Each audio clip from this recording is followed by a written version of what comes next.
Deux problématiques sur la question d'instaurer un rapport de force avec les pays de départ. Le premier point, c'est effectivement un point qui est national, c'est-à-dire quelle stratégie diplomatique la France peut mettre en œuvre toute seule face aux pays de départ. Et le problème, c'est qu'on a un président de la République qui s'est fait remarquer par une stratégie à l'égard des pays d'Afrique, notamment par une stratégie plutôt de la repentance plutôt que du rapport de force. C'est-à-dire qu'il préfère aujourd'hui s'excuser sur l'histoire de France par rapport aux pays de départ, notamment les pays d'Afrique subsaharienne ou l'Algérie ou les Comores, notamment avec Mayotte, plutôt que d'instaurer un rapport de force sur les questions migratoires. Donc ça, c'est le premier élément. Et puis le deuxième point, c'est d'un point de vue européen. On n'arrive pas à agir en européen pour pouvoir justement imposer des droits de douane différents pour avoir une politique commerciale qui soit beaucoup plus volontariste à l'égard des pays de départ. Et pourquoi on n'ose pas finalement vis-à-vis?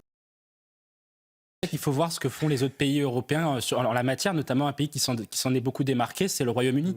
Le Royaume-Uni a essayé justement de chercher, notamment sous Boris Johnson, et une politique qui a été poursuivie par Rishi Sunak avec cette fameuse loi Rwanda, a essayé justement d'instaurer un rapport de force avec d'autres pays. Et là, en l'occurrence, de se dire le Rwanda est un pays avec lequel on peut être ami parce que c'est un pays qui est en voie de progression et de croissance économique, qui se renforce, qui est certes un pays qui est quand même sur le plan sécuritaire plus sécurisé aujourd'hui que les autres pays de la région parce qu'il y a effectivement un régime qui est fort. Mais on se dit c'est peut-être avec ce type de pays-là que l'on peut mettre en place un partenariat gagnant-gagnant. Alors en l'occurrence là, il ne s'agit pas de mettre en place un rapport de force puisque les Rwandais n'émigrent plus autant qu'avant puisque le régime justement aujourd'hui génère de la croissance économique. Mais en l'occurrence, on peut travailler avec ces pays-là pour pouvoir mettre en œuvre un partenariat économique global incluant les questions migratoires et en l'occurrence ici le fait de pouvoir faire en sorte que des demandeurs de droits d'asile puissent se demander au Rwanda, dans les consulats rwandais, pour ensuite après aller au Royaume-Uni s'ils sont acceptés par les autorités britanniques. Alors Jules Torres, le mot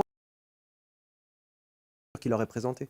Oui, en effet, Michel Barnier avait dit au départ de son discours de politique générale, et après il avait dit il faut 2 tiers de baisse de dépenses et 1 tiers d'augmentation d'impôts.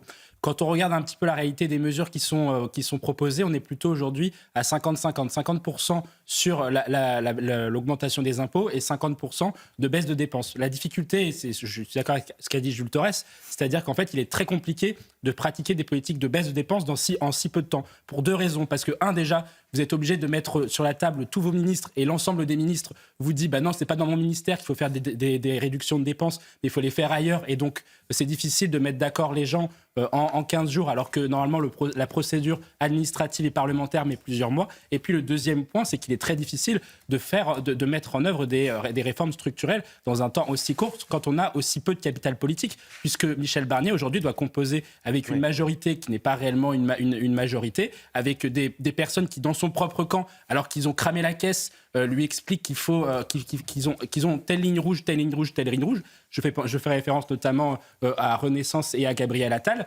Et puis après, il hérite d'une situation budgétaire qui est chaotique, puisqu'il doit payer la note de Bruno Le Maire. Les deux derniers exercices budgétaires se sont traduits par des écarts de prévision en termes de recettes, ce qui explique un dérapage budgétaire.